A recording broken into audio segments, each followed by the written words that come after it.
Kanchenjunga express থেকে সন্দেহজনকভাবে 3 জন লোককে আটক করা হয় এবং তাদের কাছ থেকে 9,56,000 টাকা উদ্ধার করা হয়।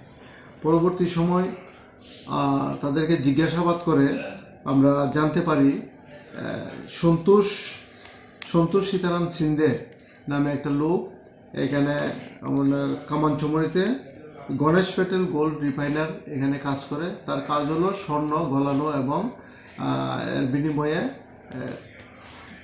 নেওয়া, পারিশ্রমিক নেওয়া, প্লাস অনেক সময় স্বর্ণগুলি কিনে অন্যের কাছে বিক্রি করে।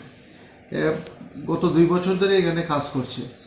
এই সূত্র ধরে তাদেরকে জিজ্ঞাসাবাদ করে আমরা এই তথ্যগুলি পাই এবং তাদেরকে West Agartala PS case number 25/2024 একটা চুরির কেসে তাদেরকে আমরা অ্যারেস্ট করি এবং আজকে তাদেরকে কোর্টে ফরওয়ার্ড করি এবং 3 দিনের পুলিশ রিমান্ড আমরা কোর্ট থেকে পাই এবং তাদেরকে জিজ্ঞাসাবাদ চলছে।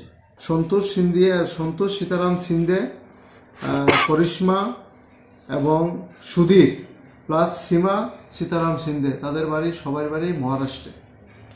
তারা ওই জায়গাতে আপনার তো কোন জায়গাতে থাকতো? সন্তোষ সীতারাম সিন্দে এখানে গণেশ প্যাটেল গোল্ড রিফাইনার এই দোকানে কাজ করে এবং বাকিরা হলো তাদের রিলেটিভ।